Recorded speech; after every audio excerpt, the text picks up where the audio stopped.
You're listening to Moviesucktastic.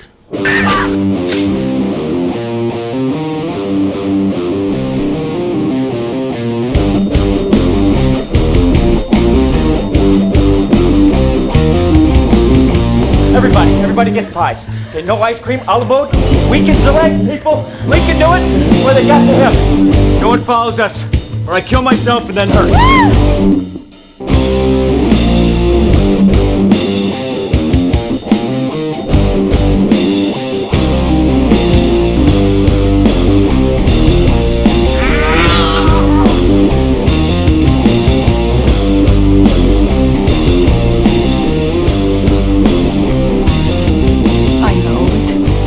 It all sounds like some bad movie.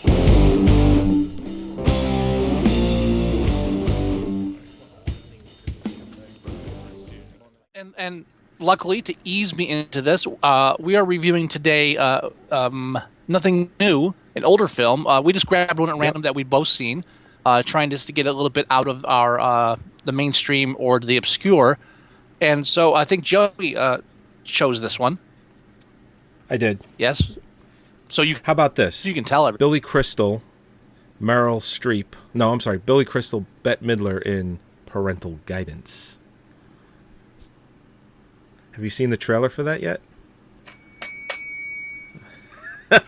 No, I haven't. Say no more. I did choose this film, and the reason I did was I'm saying.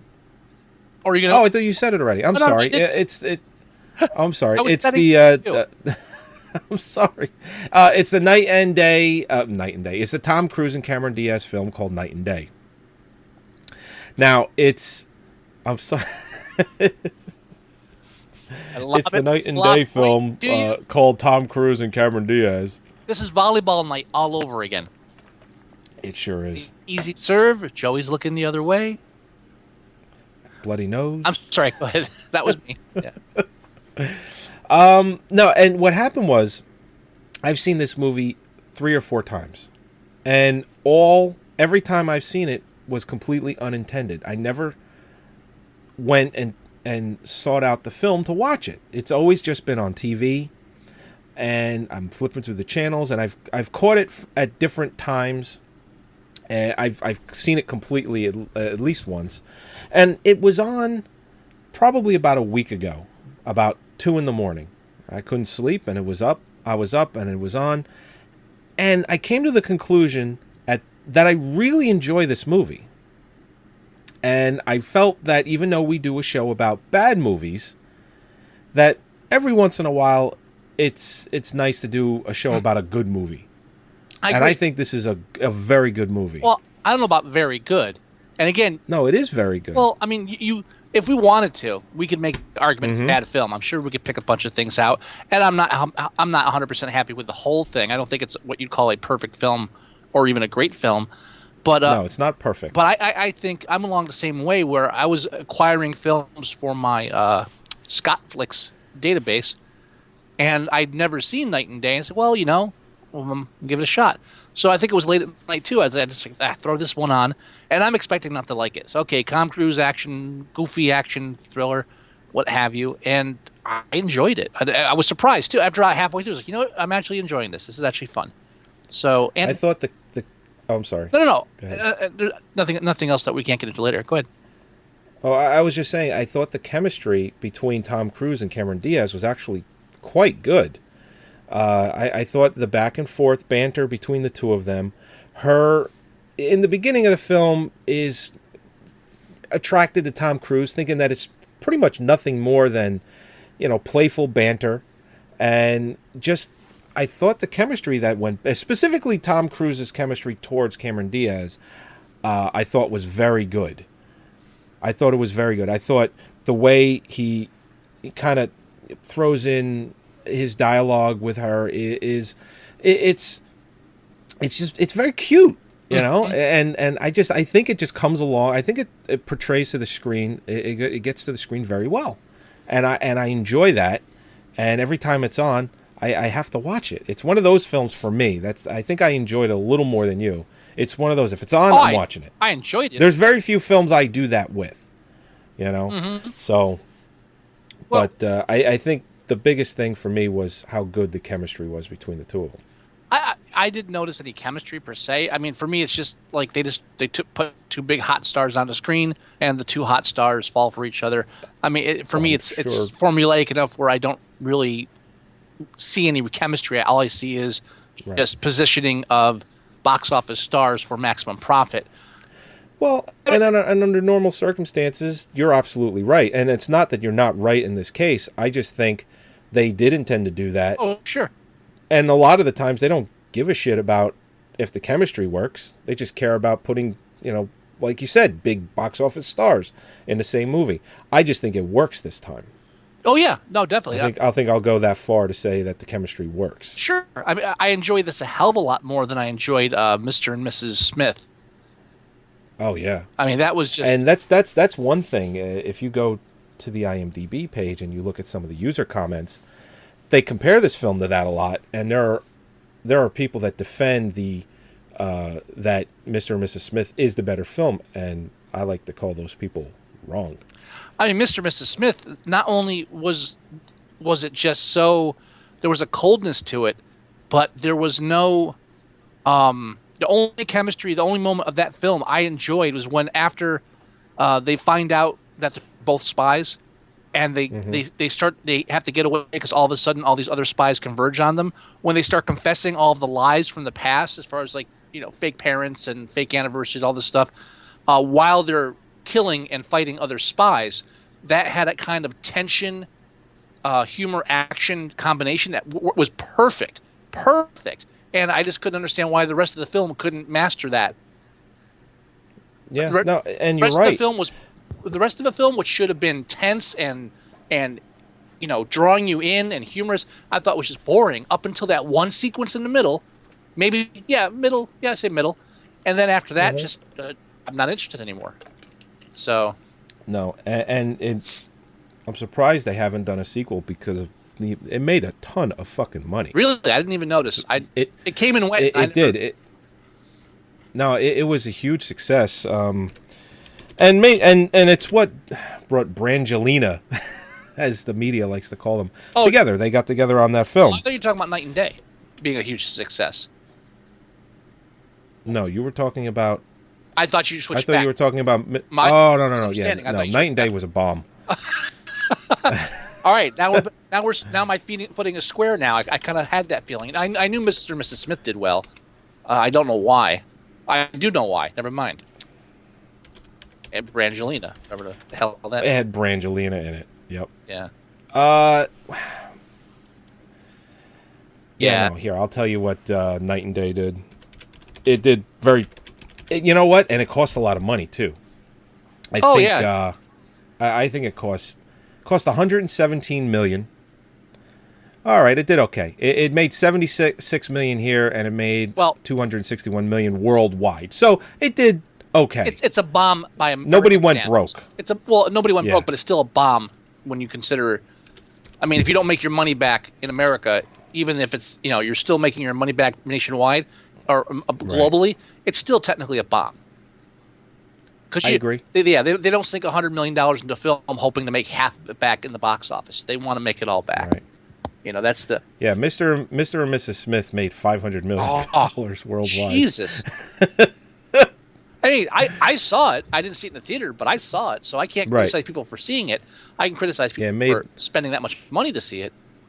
Made almost $200 million in America. Cost 110. So. I can't. Yeah, no, I agree. I agree completely. Now, let's just. I'm gonna give the. Let me see. I'm gonna give the basic. You want to give the synopsis of the film, so everybody knows what we're talking about. They haven't seen it. Cameron Diaz is a. Just what is she? I forget what she is. Oh, mechanic or no? She's a mechanic. No, she's not a mechanic. That's something she's doing on the side. She's for her father. She's this girl. Right. She doesn't have a boyfriend. She's kind of in between everything, and she's flying to take a car apart back home or something. And she bumps into Tom Cruise in the airport, and Tom Cruise, you find out later. Pretty much tells her not to get on the plane, but cryptically. Right. And and so when the plane goes up now, and this is one of the scenes I love. right off the bat. I mean, the whole thing, him and Tom Cruise being cute, whatever. We see it all the time. The first real scene of the film is when they're on the airplane, and it's just him, Cameron Diaz, and a few people, and they start he starts a conversation, whether they talk, and then she goes into the bathroom, and we're not ruining anything here, so I feel okay saying this. No. And then this is all in the first 10 minutes. Yeah, so when she goes back into the bathroom of the airplane, everybody on the plane, including the pilots, are actually spies, and they all try. And he takes them all out, like all of them. Right. And then she comes out, and it's like he's trying to be calm and casual. He's holding a couple of drinks. Yeah, it's just, he's holding a couple of drinks. And they play, and he's trying to look all. Yeah, they play that kind of humor off perfectly, and it's a combination of his charm, her the innocence she pulled back in Something About Mary that everybody liked. Right. Which is all she's really good at. I personally, I'm not knocking her, but I think that's her big strength. That's her strength. Right. And so that combination really works. And so then you have the whole thing where now she's involved in this whole world of espionage, and he keeps showing up to save the day, and she keeps running away because he's crazy. As far as she knows. I mean, obviously he can't be a good guy. He keeps hurting people. And then you he's got to go land a plane now. Yeah, and then they play the old game that you've seen in countless other films where he tells her that no, I'm the good guy. Then like the government comes and says no, he's a rogue agent. I mean, you can go back to The In-Laws, uses the same gimmick. Yeah, that's true. Basically, this is a remake of The In-Laws. Except Cameron Diaz is playing Alan Arkin. Yeah, no, you're right. How cool would this? That is a very good. How cool very would good this analogy. Film be? How cool would this film be if instead of Cameron Diaz, Tom Cruise is hitting on Alan Arkin? Oh, come on! All right, fine. We'll do the other way around. It's Peter Falk saving Cameron Diaz. How about that? Isn't he dead? Well, we'll make it a few years before this. It's not happening either way, so I don't know why we have to stop because he's dead.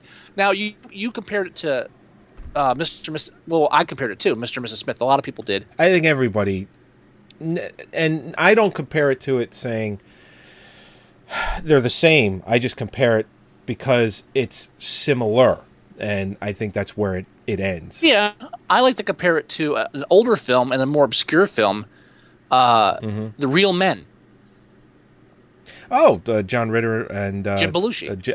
Jim Belushi. Right. One of my all-time favorite 80s films. And it's I mean, yeah, it's roughly the same concept. We should review. Well, see, since we're doing this, I don't know if we can review it anytime soon. We should have put both of them together. Well, I guess we still could. We're talking about it. I'm rambling. I didn't just do it. No, it's the same setup. But John Ritter is the the regular guy. There's a different reason He's the why. bystander. Yeah, I mean, just change the MacGuffin. With Tom Cruise, it's smuggling something across the country in Cameron Diaz's luggage. In Real Men, it's John Ritter's. There's a spy that died that looks just like John Ritter, so they need him to take his place. But Jim Belushi plays this exact same role that Tom Cruise does, which is nice, friendly, helping, and acting like a complete smart-ass lunatic in the process. And so, I mean, when I'm watching it, I keep going back to that film. And then, of course, there is the In-Laws comparison. You could even compare it to, if we go back to the Killers with Ashton Kutcher. Which I haven't seen, but you did review that on the show. Yes, that was a solo episode. That was a solo episode, and that film's a hit and a miss. It tries too hard to be not what it is, which is just an action comedy. But it's the same kind of setup as Mr. and Mrs. Smith, except it's one way, which is more like a Night and Day, except they're married. There are a lot of films of this type, so Night and Day is nothing new. All that really is just Tom Cruise. That's the big draw. And also, I just want to point out that we mentioned the budget. This is also one of those films that you watch where you think to yourself, just change the main character to Bond and tweak the screenplay a little bit, and it's a James Bond film. Yeah, you, you can very easily go that way. you Absolutely. got wacky action sequences. You have the dry humor. You have the international locales. You've got espionage. It's a James Bond film, but for all you know, it was originally a James Bond script that they redid. Was there any trivia on the IMDb I did for this movie? I didn't look personally. already there. I'll check. And you know what? To be honest, the IMDb trivia for films like this sometimes is continuity errors. That's really all the trivia ever is these days. I could give a fuck who else was offered the role. That is my number one like anti trivia thing. And now, before is that a trivia? Every movie has it. Like if you go on IMDb and half the you have to sort through like reams of just before they offered it to Tom Cruise, they offered it to Brad Pitt and blah blah blah blah. Yeah, because they offer it to 20 people. They don't pick one guy then go down the line. That film will never get made. You throw it out to a bunch of people. It's so like here I just found it. Chris Tucker. Yeah. Chris Tucker, Adam Sandler, and Gerard Butler were all considered for the lead role before Tom Cruise signed on. I'm sure everybody in like the top tier of acting was considered for the main role before Tom Cruise signed on. The first part of the trivia at the top says that Tom Cruise was slated to do The Tourist, but dropped out. Oh, thank God. To do this movie. Thank God. You can't even put Tom Cruise in the same category as. Finish my sentence. Oh, you're Johnny Depp? Thank you. My brain froze. You can't even. I'm looking at trivia and I hear silence on the other end. I'm like, I don't know what's going on. You can't put those two on the same level. Johnny Depp would not be able to pull off. Johnny Depp wouldn't be able to pull off Cocktail, which isn't necessarily a bad thing. Tom Cruise could never pull off Dead Man. I mean, there's just no. Tom Cruise's serious acting is still like big Hollywood serious acting, where Johnny Depp serious acting is like art house serious acting. Gotcha. It may sound stupid, but trust me, it makes sense. So I can't even imagine The Tourist being as much as I enjoyed it with Tom Cruise grinning around every fucking corner, as opposed to Johnny Depp, who played that kind of a flustered man out of his own sorts character properly. And The Tourist, while similar in some regards to Lucky Number 11, which I won't mention because it involves like ruining the plot of those films. In Lucky Number 11, I didn't like it because I felt it took away from the film, whereas in The Tourist, it added to the film. Okay, but that's neither here nor there. We're talking about night and day. I mean, I like this trivia. Celia Weston, who plays the mother of Tom Cruise, is only 10 years older than him. Now, really? One could take that. One could take that a couple of ways. They don't cast people in the same age group. I never noticed this while watching Happy Days. One could take that a couple of ways, saying Tom Cruise looks so good, and Celia Weston looks so bad. She's only 10 years older than him. Now, because Tom Cruise is like what, 45? Now wait a minute. So that means she's 55. You just read a trivia that's under the spoiler category. Why is that a spoiler? I have no idea. You know what? I do know why that's a spoiler. Sorry. I apologize to everyone. It's not a spoiler. That it kind of is, because that reveal doesn't happen till literally the last frame of the movie. I find it interesting that Tom Cruise took a pay cut to make this. Yeah, I did see that. He took pretty much half of what he normally gets. And I think that kind of shows in the film, because I say this often. I know you do too. But when you watch a film, and sometimes you get to say to yourself, "They're having a ball making this movie." Yeah. It was like the same feeling you got with Cabin in the Woods. It's like everyone or Drive Angry. You watch Drive Angry. Example. Everyone involved in this film is having a fucking ball. So every day on set was fun. Yeah, and I get the same feeling. You just get a feeling that Tom Cruise is just enjoying the shit out of just running around acting goofy and all, James Bondish. I love the car chase sequence where he's on the roof of the car for most of the car chase. Yep. great. It's Yep. just a great combination of action and comic timing, especially when he leaps at the car, like bounces off a truck. It's just fun. Right. You know. I especially like when they do a car chase, and a lot of it isn't CGI'd, which some of it was, It had to be. because it has to be, but even when it is, this film did that correctly, where even though some of it was CGI, it didn't take away from the fun of the scene. Whereas in some films, when it's CGI, it completely takes you right out of the scene, because all you're staring at is how bad it looks. Mm-hmm. How completely bad it looks. And also the character development of Cameron Diaz with Tom Cruise, and the character development between the two of them, where at first she doesn't trust him, and then she does, and then she gets to the point where she's actually like trying to do spy stuff and getting in trouble, and then she doesn't trust him again, and like, it's a nice Right. character arc of what these two characters have to go through in this kind of espionage setting where you really have to go by faith on these individuals. Yeah. And to continue with the plot, because we never actually got past Tom Cruise wooing Cameron Diaz. That and was really trying to get it, her off the wasn't plane. it? No, they have this device called the Zypher, which can power a small town. It's probably about the size of a C battery. It's the if MacGuffin. maybe even smaller. It has no real bearing on the plot. It's just there to move the plot along. It really it is. I think I'm even using MacGuffin incorrectly. I might be. I'm a little I off am on it not right sure. now. It's not. It's what everybody's after. It's like the Maltese Falcon. Everybody's after it, but it's not the story. The story is everything that's going on around it. Correct. That's correct. Yeah. So- But I just was surprised I had fun. It was just a fun movie. I'm sure I could go through and pick apart small things. I didn't care for the sappy ending. I thought I would have liked the ending a bit less romantic and a bit more wacky. And that's fine. Just a bit. I mean, just a bit.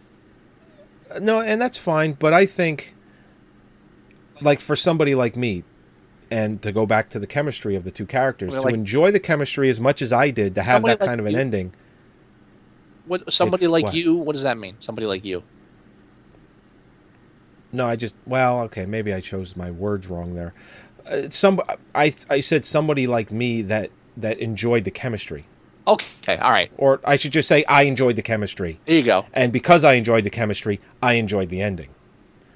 Whereas not that you didn't care for the chemistry, it just wasn't one of the things that you liked maybe more than other things. Mm-hmm. And the ending kind of, you wanted a different ending. I really enjoyed the chemistry between the characters, so I like the ending that much more, because I thought it was a really nice way to end the film, because I like the characters so much. Mm-hmm. So,